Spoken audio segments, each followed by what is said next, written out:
Hello friends, Radhe Radhe, हर हर महादेव, जय Shri Ram. Friends, आशा करते हैं आप लोग स्वस्थ हैं, मस्त हैं, अपने अपने में व्यस्त हैं। और बताइए आप लोग का नाश्ता पानी हो गया कि नहीं, कमेंट में ज़रूर बताइएगा। फ्रेंड्स, आज आप लोग के बीच एक कलसा उठाते समय का गीत लेके आए हैं। मतलब जब कलसा उठते समय का गीत होता है, गीत लेके आए हैं। आप लोग सुनिए फुल वॉच करके और कमेंट बॉक्स में ज़रूर बताइए। ये अपनी सिस्टर को, छोटी बहन को, बेटी को, ननद को सपोर्ट कीजिए आप लोग, क्योंकि फ्रेंड आप लोग की सपोर्ट की बहुत ज़रूरत है। आप लोग ज़्यादा से ज़्यादा सपोर्ट कीजिए। हर हर महादेव, राधे राधे। चलिए सुनाते हैं।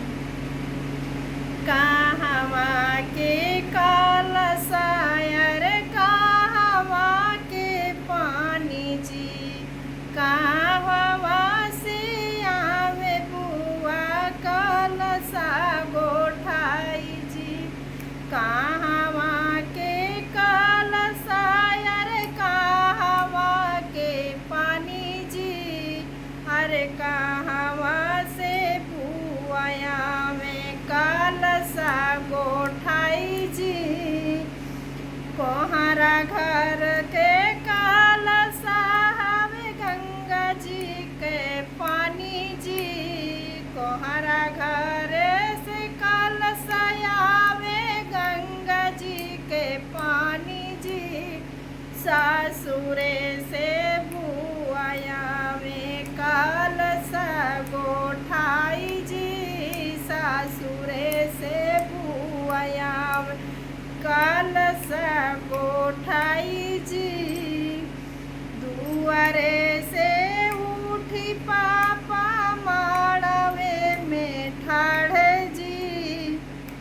दुआरे से उठी पापा माड़वे में ठाढ़े जी। काओले भू मोरी बहिना कलसा गोठाई जी। काउले भू मोरी बहिना कलसा गोठाई जी। एतनी बचन सुनी बुआ मुस्कानी जी। अरे कुछ नहीं ले भैया कलसा गोठाई जी।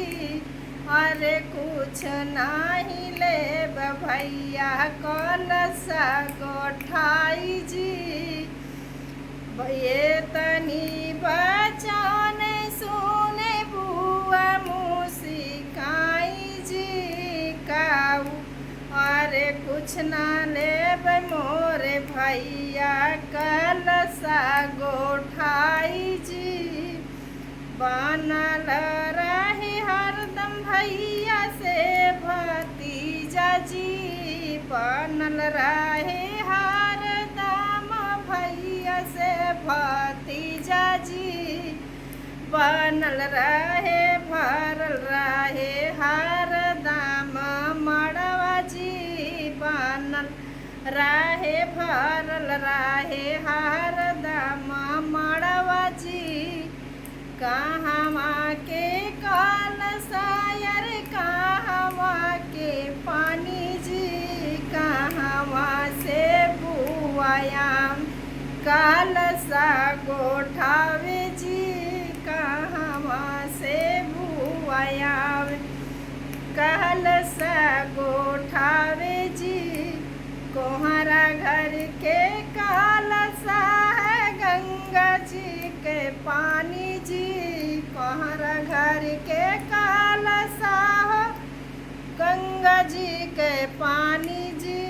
सासुरे से बुआया में कलसा गोठावे जी। सासु से बुआया में कलसा गोठावे जी। फ्रेंड, आप लोग कैसे लगाए कलसा गोठाई गीत, आप लोग कमेंट में ज़रूर बताइएगा। अपनी छोटी बेटी, छोटी ननद और छोटी सिस्टर को आप लोग सपोर्ट करते रहिए। और ये गीत हमारे खास करके बुआ लोग के लिए है। जितनी बुआ हमारी सुनेंगी कमेंट में ज़रूर बताइएगा ये गीत आप लोग को कैसे लगा। हर हर महादेव, राधे राधे।